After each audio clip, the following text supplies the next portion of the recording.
Let me actually. I gotta remember. I got a whole thing for this. So let's do that.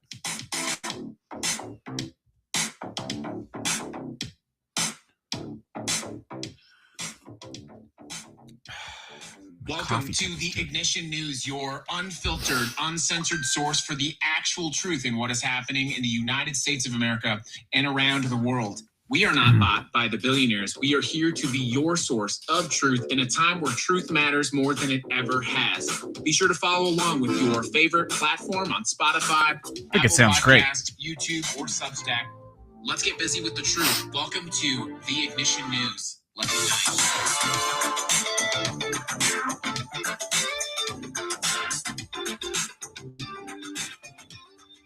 All right. Good morning, everybody, and welcome to the Ignition News, your daily news updates, unfiltered, uncensored news about what is happening in the United States of America. And today is an essential news update. We are on the 1 year anniversary of the inauguration of the 47th president of the United States and America's first Christian nationalist fascist dictator, President Donald Trump. It is a solemn day in America. But today I would like to remind you of one important thing. You have survived 1 year of this fascist dictatorship. You will survive another year of this fascist dictatorship, and we will reclaim this country. After all, no one is free until everyone is free. Today, you have your freedom. Tomorrow may not be the same. Let us get into the news. Obviously, as I said, today marks the 1 year since Donald Trump's second inauguration. 365 days after he put his hand on that Bible and swore to uphold the Constitution, we now know that he, in fact, was derelict in his duties as president of the United States of America. He has failed his oath in nearly every measurable way possibly. But let us start with today's first and most important story. The president of the United States, Donald Trump, is mentally ill. The president, the active serving president, is unfit for office. He is having frequent, rampant mental fits. His cognitive ability is clearly and visibly declining. He is engaging in dangerous actions which put not only the United States at risk, but the people of the United States, our allies, our friends, and the interests of the people that he swore on that day when he put his hand on that Bible, somewhat blasphemously, if I might add. He swore to protect and uphold the Constitution. From the first day, January 20th, 2025, he began to shred the Constitution. But we are still here, and we are still resisting, and we will make sure that this country is a country of actual freedom, not just freedom for the oligarchs and the special interests. Let's get into the top stories. I am not the only one saying this today, by the way. And before you think this is noise just coming from me, well, it's not. Indeed, we have one of the first Congress officials, Congressman Yasemin Ansari, said it publicly yesterday. She said the president of the United States is extremely mentally ill, and it is putting all of our lives at risk. It is time to invoke the 25th Amendment and to remove Trump from office. She's not alone. Ed Markey, Swalwell, Sidney Comliger Dove, and others. Even Dick Cheney's former cardiologist, Dr. Jonathan Reiner, is now calling for a congressional inquiry into the mental and cognitive abilities of Donald Trump. But you don't need to hear from doctors or physicians or congresspeople. You can see it with your own eyes, hear it with your own ears, and you can read the chaos and damage that is being perpetrated on this country. He is not mentally well. He is not mentally fit for office. As we covered yesterday, he sent the Prime Minister of Norway a message. Considering your country decided not to give me the Nobel Peace Prize for having stopped 8 wars, plus I no longer feel obligated to think purely of peace. Let's break this down. These are not the words of a diplomat. These are the words of a dangerous president. So we're left with a president who is openly threatening to invade Allied territory, Greenland, attacking American citizens on the street, violating their constitutional protections, and as we'll discuss later, enriching himself in almost obscene ways. Moving on. Welcome to Ignition News, everyone. If you are now joining us here on the show, it's great to have you. I'm happy that you're here. Please consider following the show on your favorite platforms, Spotify, Apple Podcasts, YouTube as well. I want to talk about the damage that this is causing to the people, by the way, who thought that they would be best served by this president. In Florida, the president's hardcore Cuban American base is starting to crack. These are people who gave him 70% in the last election, but his mass deportation policies are hitting them personally, and they are not happy about it. He revoked temporary humanitarian parole for 300,000 Cubans in March. These were people who came here legally under the Biden administration, and now they're facing deportation. Of course, we have Secretary of State Marco Rubio, famously of Cuban descent. Here's what someone said. This is not what we voted for. I have always supported Donald Trump through thick and thin. However, this is unacceptable and humane. Congresswoman Maria Elvira Salazar, also a Trump supporter from Miami, said she's heartbroken about deportations and criticized the administration for arresting people, Cuban Americans, Cuban immigrants, in immigration courts, especially those with pending asylum cases. And here's what's happening on the ground. ICE is detaining Cubans at routine check-ins. They're revoking work permits, and they're deporting people to third countries because Cuba will not take them back. Cuban Americans, Cuban immigrants in Miami overwhelmingly supported Donald Trump, and look at what he is doing to them now. Their safety is quite literally at risk. The Trump administration sends one 60-passenger plane to Cuba per month. At that rate, by the way, it would take 700 years to deport the estimated 500,000 Cubans who arrived during the Biden administration. It is not for efficiency. It is not for safety. It is for cruelty. These people went around Florida with their little red hats on, acting like, oh, vote for Trump. And look at what's happening now. Their family members are being ripped from their homes. Their family members here legally on asylum are being arrested at immigration court. Well, actions meet consequences. Guess what? He told you he would do this. They told you they would do this. And now they are doing this. As much as I have sympathy, of course, for families being ripped apart, I have to prioritize my sympathy. And I prioritize my sympathy, empathy, and action for people who did not vote to have their families taken from them. But that support is going to be essential for Republicans and anyone seeking the White House in 2028. And Cuban Americans in Florida seem to be cracking. The base is fracturing. Hopefully they've learned a lesson, and hopefully they actually vote for policies that actually matter. Good morning, everyone. Welcome to the Ignition News. I do want to let you know that the show here is brought to you by a very special podcast by Ignite. I do want to tell you about that, but let's hear from Ignite.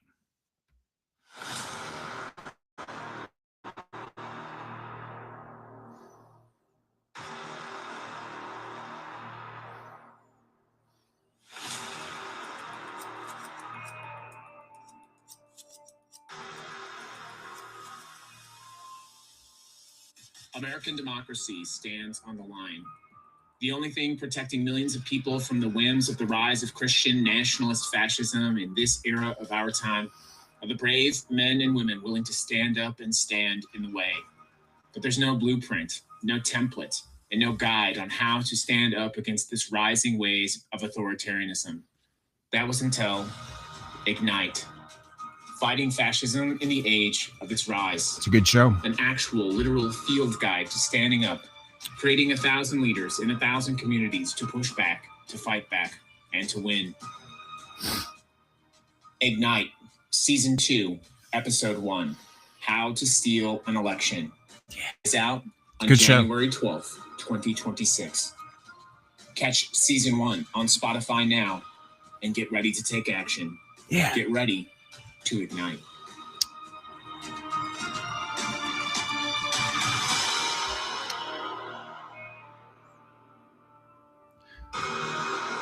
It keeps going. I'm sorry. Yikes. Ignite is part of the Rebel Radio Network. For daily news updates, be sure to check out the Ignition podcast, the Ignition News, available on all of your favorite platforms. Yeah. So the Ignite is our signature podcast.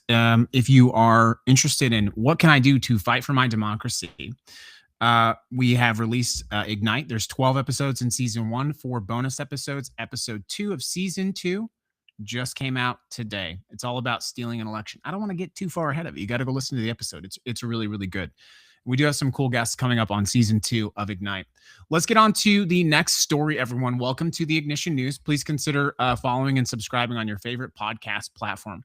Now, we talked about what was happening. I want to talk about what isn't happening.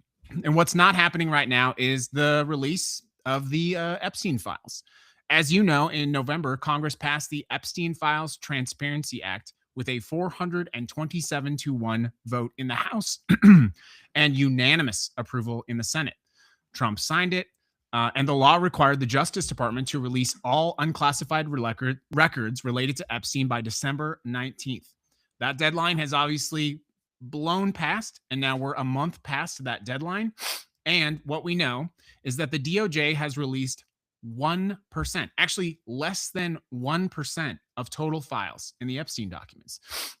What are they hiding? Well, we're obviously starting to understand what they're hiding as we hear more from people affected and by victims of this incredibly tragic event.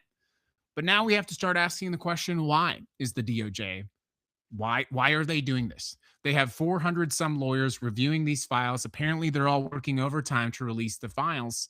But 1%, less than 1%, there's something deeply corrupt and sickening about what is happening with the release of the Epstein files. But what is clear as day, is that this president can no longer deny that he had close ties to Jeffrey Epstein, his associates, and as he himself said, many of his friends. Of course, the president famously told Marjorie Taylor Greene that if the Epstein files got released, that it would, quote, hurt people close to him. Well, it's the law. And I know we live in lawless time, by the way, and it feels like there's no accountability for any of this, but it is a congressional law, and this president will not be president forever, and the people protecting him will not be in place forever. Eventually, not only will we see what is in those files, but we will hold the people accountable who are actively currently either covering it up or who are stalling their release.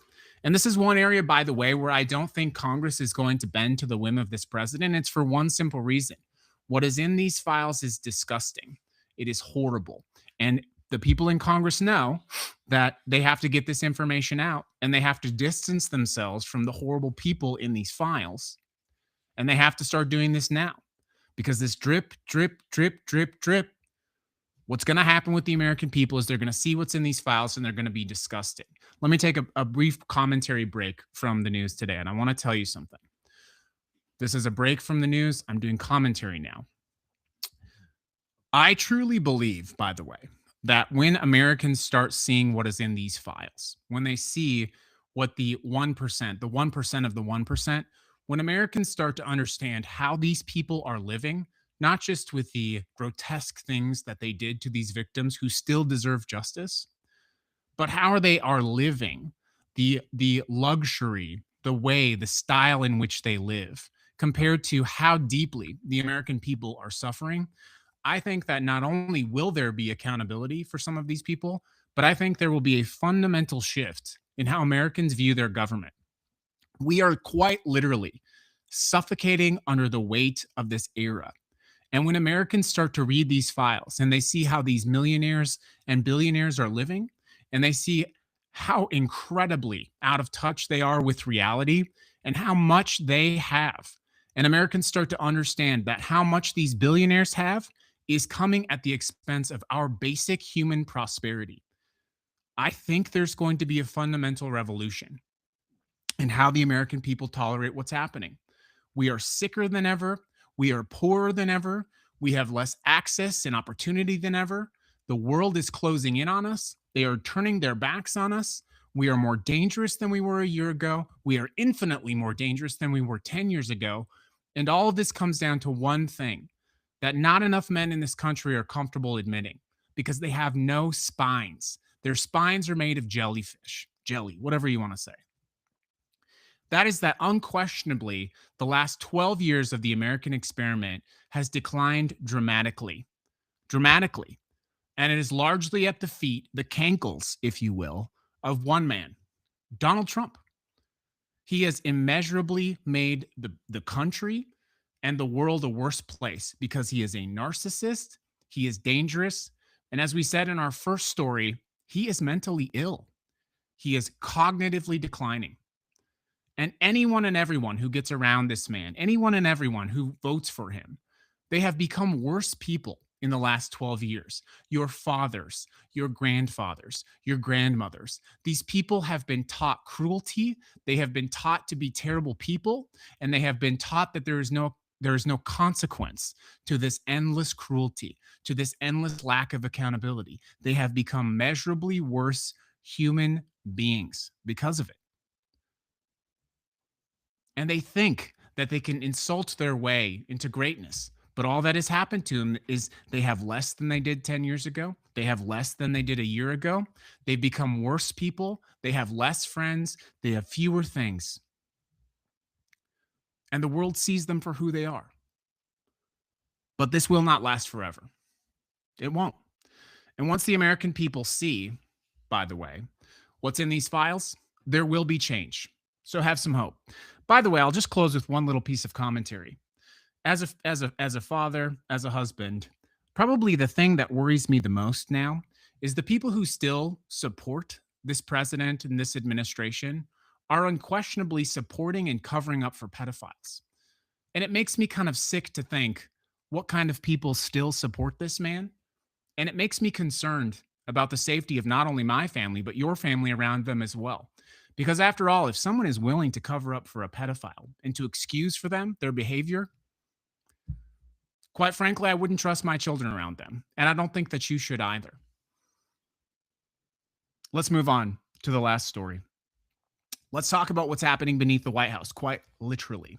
CNN reported this week that Trump demolished the Presidential Emergency Operations Center in the East Wing renovation.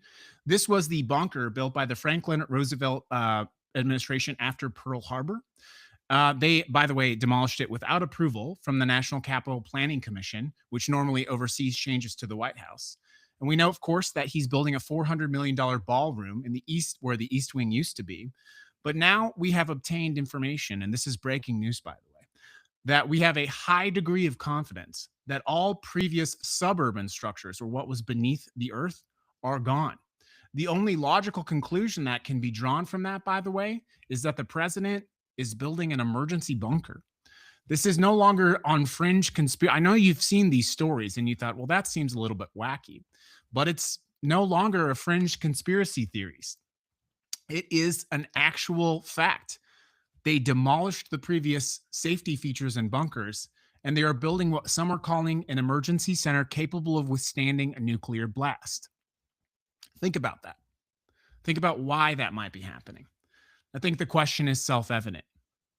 So, the final thing that I will tell you is, I was going to cover this story, but we're running out of time. We'll cover it tomorrow, by the way. This president, tying the story together, the president is building his bunker because he does not care about you. He only cares about himself. He only cares about his family. He does not care about your safety. And so every decision that they make is focused on him, maintaining this illusion of strength when we're actually a failing country. I'll talk about this tomorrow on the next show, but when we really break down how much this president, his family, and the people surrounding them have benefited in this first year, how much there is quite literally a raid on the Treasury happening right now. There's a raid on the Treasury, an enormous amount of corruption, an enormous amount of insider training, an enormous amount of friends and family members of this administration getting personal contracts and personal deals with the government. The president was recently asked, by the way, why he didn't stop doing international business deals in his second term. And he literally said out loud, excuse me, he said, because nobody cares. I'm so sorry. Got a little something in my throat there. He quite literally said, because nobody cares. Well, the consequence of that is that your life is measurably worse. So here we are, 1 year into the president's second term, a president threatening allies, deporting his own supporters, hiding documentation about his relationship with the sex trafficker, killing American citizens through immigration enforcement, and blocking congressional oversight. The question isn't whether this is wrong. Of course, it's wrong. The question is what we're going to do about it. The 25th Amendment?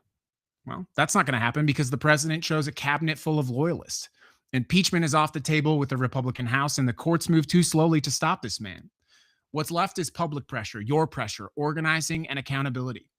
The 2026 midterms are just 9 months away. On Ignite, Fighting Fascism in the Age of Its Rise, I am going to teach you how to protect your local elections, not just at the national level, but the dog catcher in your neighborhood. So please consider finding and subscribing to Ignite. It's going to be the most action-packed, specific, action-oriented season of Ignite yet. I'm going to teach you how to take your country back, because you have two choices. You can either stay informed and do something, or you can put your head down like an ostrich. I don't know. Is it an ostrich in the sand? Who puts their head in the sand? I don't know. Don't put your head in the sand. Act. So I want to close it out with one last thing tonight, whenever you're listening to this show. It's something that I learned about for episode 2 of Ignite. It's called whisper jokes. I want to teach you today about whisper jokes. In Nazi Germany, in World War II, it became illegal to speak out against the government. In fact, people were publicly executed for doing that. And so there was a concept in Germany that developed called whisper jokes. And what whisper jokes was a form of humor that could be sort of offside humor about the Nazi regime. And it was a form of resistance. I bring this up because as we approach the second year of the Trump administration, I want to be quite clear with you. Your rights are going to continue to be eroded. Your freedom of speech is going to continue to be eroded. Your freedom of movement is going to be eroded. All of the essential freedoms that you have are going to be eroded.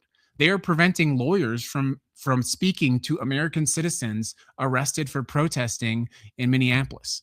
Those people cannot get to their lawyers. Your rights are under assault, and it is going to get worse. But even in Nazi Germany, in the 40s, the 30s and 40s, when it became illegal to speak out against the government, they started to find ways to do just that. Whisper jokes. Jokes you would quietly whisper in the hallway to your friend about the absurdity of the dictator, about the government. And people were still arrested and executed for those, even the whisper jokes. But my point is, resistance comes in all forms, in all sizes, whether it is a loud protest, whether it is refusing to move, or whether it is the quiet whisper in the hallway. Resistance is simply taking action when everyone else is afraid to take action at all. And if courageous Germans could whisper a joke about their dangerous dictator, knowing that that joke may get them murdered, executed publicly, well, then you can do more than you are doing now.